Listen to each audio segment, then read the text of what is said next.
the Honorable Antonin Scalia and Mrs. Scalia, Justice Rehnquist and Mrs. Rehnquist, and the Chief Justice and Mrs. Berger.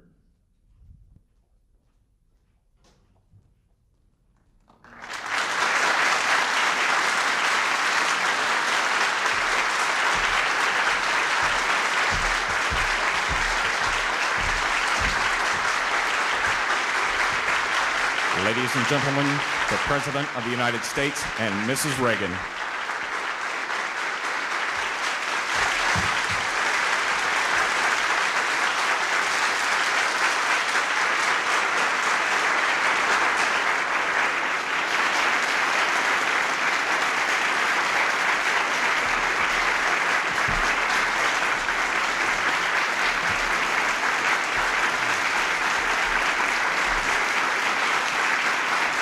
Thank you.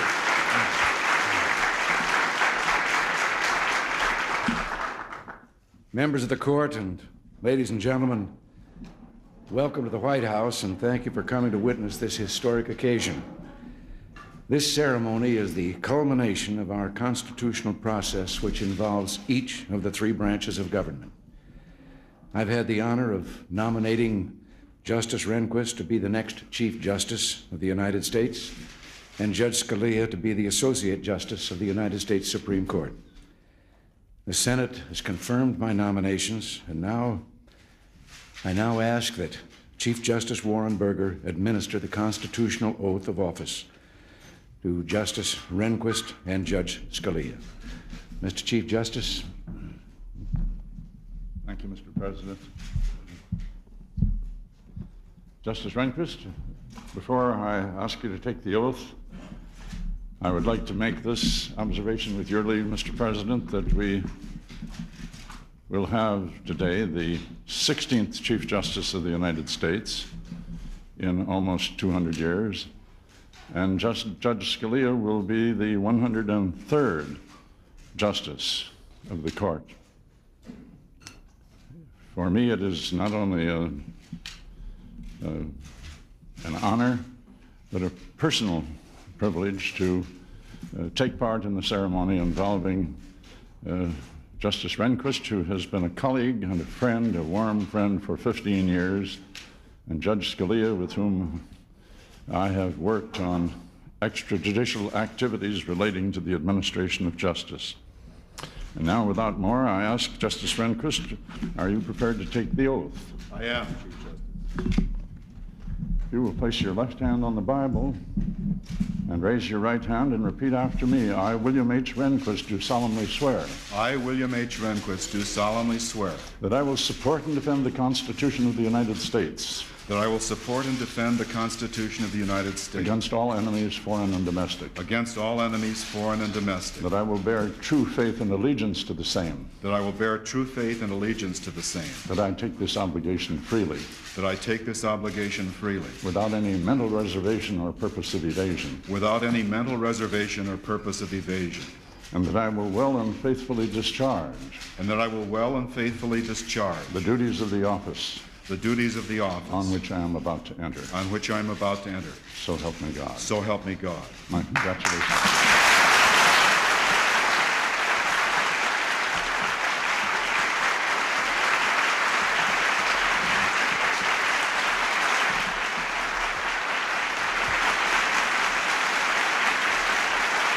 Thank you.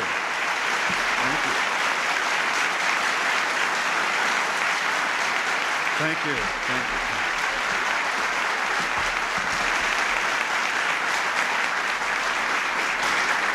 Mr. President, I know that I speak for all of my colleagues and for all of my family when I thank you for inviting us to these proceedings, to conduct these proceedings at the White House, signifying the transition in the Supreme Court.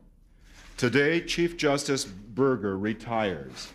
After 17 years of distinguished service, I receive your appointment to be Chief Justice, and Judge Scalia, by virtue of your appointment, becomes Justice Scalia. The process established by the Constitution is thus fulfilled. At the conclusion of the second part of these proceedings in our court this afternoon, I will become the 16th Chief Justice of the United States. 45 years ago, when Harlan Stone succeeded Charles Evans Hughes in that position, he wrote to his predecessor that he now realized he must bear some burdens which John Marshall did not know. So I'm sure it will be with me. Mr. President, I am grateful beyond measure to you for affording me the opportunity to serve the court and to serve my country as Chief Justice of the United States. And I pray that God will grant me the patience, the wisdom, and the fortitude to worthily follow in the footsteps of my illustrious predecessors in discharging the responsibilities of this high office.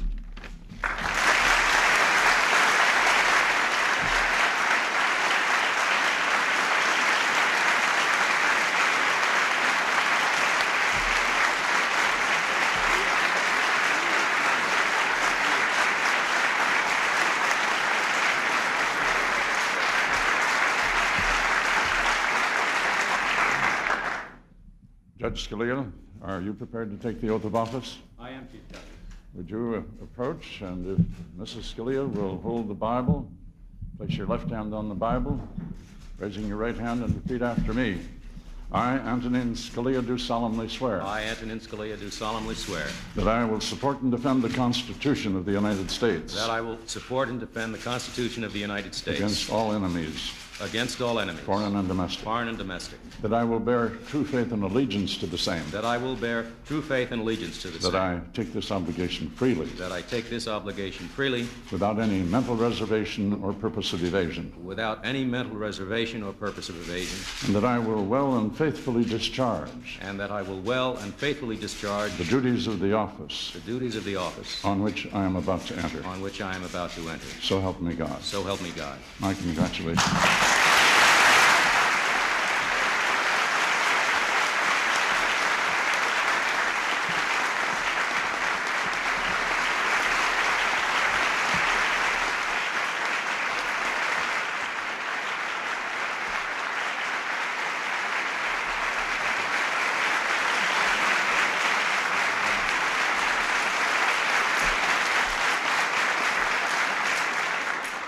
Thank you. This is an occasion for thank yous. It's very easy to know where to begin. It's very hard to know where to end. I begin, of course, with President Reagan, who has chosen to think me worthy of this appointment, for which I'm very grateful and will do my best to live up to his confidence. I have to thank my wife, Maureen, who's an extraordinary woman and without whom I wouldn't be here, or if I were here, it wouldn't have been as much fun along the way.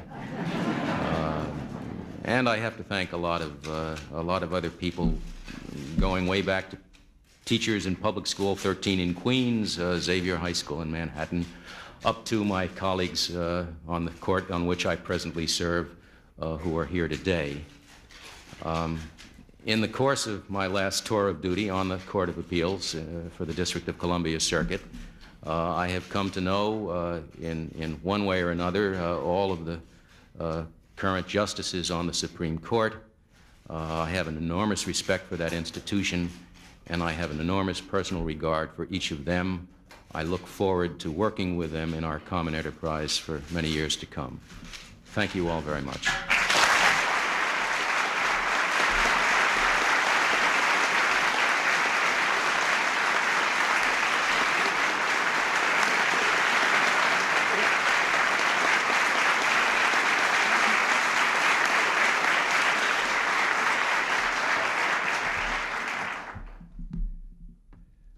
Mr. Chief Justice Berger, Mr. Chief Justice Rehnquist, members of the court, and ladies and gentlemen, today we mark one of those moments of passage and renewal that has kept our republic alive and strong. As Lincoln called it, the last best hope of man on earth for all the years since its founding. One Chief Justice of our Supreme Court has stepped down, and together with a new Associate Justice, another has taken his place. As the Constitution requires, they've been nominated by the President, confirmed by the Senate, and they've taken the oath of office that is required by the Constitution itself, the oath to support and defend the Constitution of the United States, so help me God. In marking this moment of transition, let me first say on behalf of all Americans how grateful we are to Chief Justice Burger. For 17 years on the Supreme Court and for 13 years before that on the D.C. Circuit, the Chief Justice's service to the nation has been a monument of integrity and of dedication to principle, and especially to the judiciary itself. But, Mr. Chief Justice, we know your service isn't ending today. How appropriate it is that you will be guiding the bicentennial celebration of that Constitution that you have served with such distinction over the years. And what a lasting contribution this will be. Because of your work, Americans in all walks of life will come to have an even more profound knowledge of the rule of law and the sacred document upon which it rests. Your service as Chief Justice has been outstanding, and it's a mark of your generosity that you have agreed to offer yourself for additional service to your country and the law. Our new Chief Justice is one of America's most brilliant jurists. From his days in law school, where he graduated first in his class, he has been recognized for his extraordinary legal insight. On the court, he has distinguished himself through the brilliance of his reason and the clarity and the craftsmanship of his opinions. I nominated William Rehnquist because I believe he will be a Chief Justice of historic stature. Associate Justice Antonin Scalia is also a brilliant judge. He had a distinguished career as a lawyer and as a professor of law before joining the Court of Appeals nearly 4 years ago. There he became known for his integrity and independence and for the force of his intellect. Chief Justice Rehnquist and Justice Scalia, congratulations to both of you. With these two outstanding men taking their new positions, this is, as I said, a time of renewal in the great constitutional system that our forefathers gave us. A good time to reflect on the inspired wisdom we call our Constitution. A time to remember that the Founding Fathers gave careful thought to the role of the Supreme Court. In a small room in Philadelphia in the summer of 1787, they debated whether the justices should have life terms or not, whether they should be part of one or the other branches or not, and whether they should have the right to declare acts of the other branches of government unconstitutional or not. They settled on a judiciary that would be independent and strong, but one whose power would also, they believed, be confined within the boundaries of a written constitution and laws. In the convention and during the debates on ratification, some said that there was a danger of the courts making laws rather than interpreting them. The framers of our Constitution believed, however, that the judiciary they envisioned would be the least dangerous branch of the government because, as Alexander Hamilton wrote in the Federalist Papers, it had neither force nor will, but merely judgment. The judicial branch interprets the laws, while the power to make and execute those laws is balanced in the two elected branches. And this was one thing that Americans of all persuasions supported. Hamilton and Thomas Jefferson, for example, disagreed on most of the great issues of their day, just as many have disagreed in ours. They helped begin our long tradition of loyal opposition, standing on opposite sides of almost every question while still working together for the good of the country. And yet, for all their differences, they both agreed, as should be, on the importance of judicial restraint.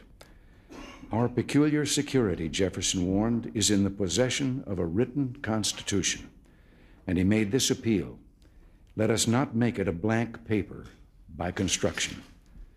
Hamilton, Jefferson, and all the Founding Fathers recognized that the Constitution is the supreme and ultimate expression of the will of the American people. They saw that no one in office could remain above it if freedom were to survive through the ages.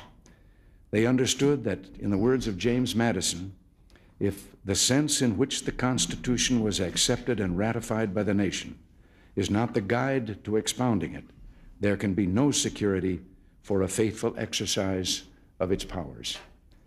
The Founding Fathers were clear on this issue. For them, the question involved in judicial restraint was not, as it is not, will we have liberal or conservative courts? They knew that the courts like the Constitution itself, must not be liberal or conservative. The question was and is, will we have government by the people? And this is why the principle of judicial restraint has had an honored place in our tradition. Progressive as well as conservative judges have insisted on its importance. Justice Holmes, for example, and Justice Felix Frankfurter, who once said, "The highest exercise of judicial duty is to subordinate one's personal pulls and one's private views to the law." Chief Justice Rehnquist and Justice Scalia have demonstrated in their opinions that they stand with Holmes and Frankfurter on this question. I nominated them with this principle very much in mind. And Chief Justice Burger, in his opinions, was also a champion of restraint. All three men understand that the Founding Fathers designed a system of checks and balances and of limited government because they knew that the great preserver of our freedoms would never be the courts or either of the other branches alone. It would always be the totality of our constitutional system, with no one part getting the upper hand. And that's why the judiciary must be independent. And that is why it must exercise restraint. So our protection is in the constitutional system and one other place as well. Lincoln asked, "What constitutes the bulwark of our own liberty?" And he answered, "It is in the love of liberty which God has planted in us." Yes, we the people are the ultimate defenders of freedom. We the people created the government and gave it its powers. And our love of liberty and our spiritual strength, our dedication to the Constitution, are what in the end preserves our great nation and this great hope for all mankind. All of us as Americans are joined in a great common enterprise to write the story of freedom, the greatest adventure mankind has ever known, and one we must pass on to our children and their children, remembering that freedom is never more than one generation away from extinction. The warning more than a century ago attributed to Daniel Webster remains as timeless as the document that he revered. "Miracles do not cluster," he said. "Hold on to the Constitution of the United States of America and to the republic for which it stands. What has happened once in 6,000 years may never happen again. Hold on to your Constitution, for if the American Constitution shall fall, there will be anarchy throughout the world." Holding on to the Constitution, this has been the service of Chief Justice Burger, and the grateful nation honors him today. So too, I can think of no two better public servants to continue that work than Chief Justice Rehnquist and Justice Scalia. You both have our nation's heartfelt wishes for success and happiness. Thank you all for joining in this important ceremony. I know that in a few moments, our new Chief Justice and Associate Justice look forward to greeting each of you in the Cross Hall. Thank you again.